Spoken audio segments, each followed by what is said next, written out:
Section 2C बना, मुकेश भाई मौजा ही मौजा हो गए। आई एम हैप्पी बोल दिए प्रधानमंत्री। प्रधानमंत्री ये क्यों किया आपने? ये कानून ये बना दिया कि अगर जितने बिहार में आसार खदीमा के तहत मस्जिदें होंगी, जो दर्जे वक्फ हैं बिहार वक्फ बोर्ड में, वो वक्फ की जायदाद नहीं रहेंगी, आसार कदीमा उसका मालिक होगा। जो जालिम लोग टीवी चैनल पर बैठकर आदिल हसन से असदुद्दीन ओवैसी को गाली देते हैं, प्यारे जितनी गाली देना है दो, कोई फर्क नहीं पड़ता। तुम्हारी गाली देने से मेरी इज्जत में फर्क नहीं आता, तुम्हारी गाली देने से मेरी शोहरत में कमी नहीं आती, तुम्हारी गाली देने से मेरी रात की नींद खराब नहीं होती। हां, अगर तुमको फायदा होता है, क्योंकि तुम्हारे दिलो दिमाग में एक बीमारी है नफरत की, शायद ओवैसी को गाली देने से वक्तिया तुमको फायदा होता है तो दो, मगर ये तो बताओ इस कानून में किसको फायदा पहुंच रहा है? कुछ फायदा नहीं है मुसलमानों को। और प्रधानमंत्री बोलते मुसलमान 30% गरीब हैं। अगर है तो तुमने क्या किया बताओ? अगर है तो बताओ तुमने विजारत अक़लियती बहबूद, मिनिस्ट्री ऑफ माइनॉरिटी अफेयर्स, वहां पर मौलाना आजाद की फेलोशिप बंद कर दी।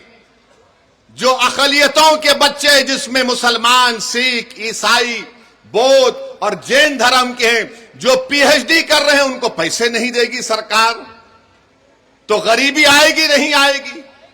जो मुसलमानों के बच्चे, सबसे ज्यादा ड्रॉप आउट रेट पूरे देश में अगर आप देखेंगे किसी समुदाय का है तो मुसलमानों का है। जो चौथी जमात में, 5वीं जमात में अपना स्कूल छोड़ देते हैं, क्यों छोड़ते हैं? क्योंकि अब्दुल चाहता है पढ़ाना अपने बच्चों को, मगर अब्दुल के पास घर में खाना खिलाए या फिर बच्चों को पढ़ाए। तुमने प्री मैट्रिक स्कॉलरशिप को 9वीं क्लास से कर दिया, जबकि हम पुकार रहे कि अरे चौथी, 5वीं, 6ठी जमात में करो। तो नरेंद्र मोदी ने कहा नहीं नहीं, अब्दुल नहीं पढ़ सकता चौथी, 5वीं, 6ठी जमात, वो 9वीं जमात में आया तो स्कॉलरशिप मिलेगा। अरे अगर जो चौथी, 5वीं, 6ठी, 7वीं पढ़ेगा तो 9वीं को पहुंचेगा ना। प्री में पोस्ट मैट्रिक स्कॉलरशिप हम पुकार कर कह रहे हैं कि बढ़ाओ, नंबर बढ़ाओ, नंबर बढ़ाओ, मगर बीजेपी बोलती हम 1 लाख को दे रहे। अरे जालिमो, तुम झूठ बोल रहे हो। तुम नंबर नहीं बढ़ाने की वजह से हर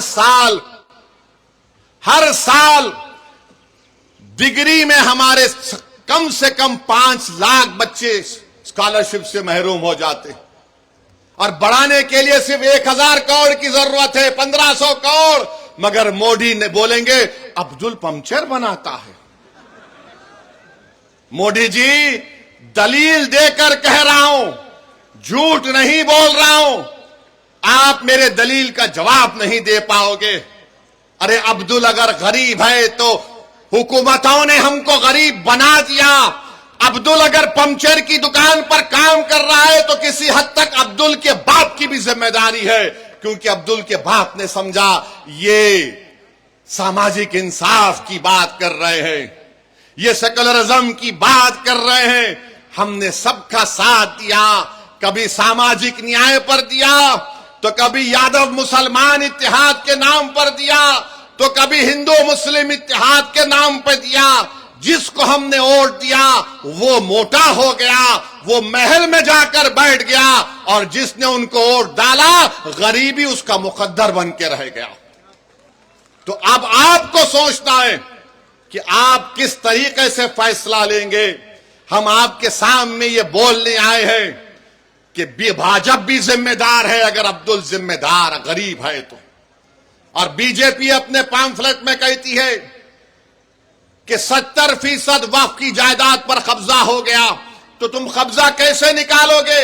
मोदी ने कानून यह बनाया कि जो 12 साल से जिस जमीन का मालिक अल्लाह है, उस पर अगर वो 12 साल से कब्जे में है, तो मोदी कह रहे हैं कि मालिक तो अल्लाह होगा, मगर मैं कानून बनाकर तुझे मालिक बना रहा हूं।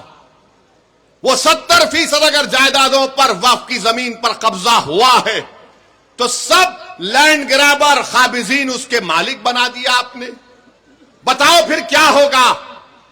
यह कानून शियाओं को नुकसान पहुंचाता है, सुन्नियों को पहुंचाता है, बोरियों को पहुंचाता है। यह कानून देवबंदियों को नुकसान पहुंचाता है, बरेलवियों को नुकसान पहुंचाता है, अहले हदीस को नुकसान पहुंचाता है। यह कानून मुसलमानों को नुकसान पहुंचाता है। इसलिए हम आपसे अपील कर रहे हैं कि all India Muslim personal law board ने जो एहतजाजी प्रोग्राम बनाया है, आप उसका साथ दें। आपने बत्ती गुल की थी, 15 मिनट के लाइट गुल कर दी आपने, किया था ना आपने। अब जब विधानसभा के चुनाव आएंगे,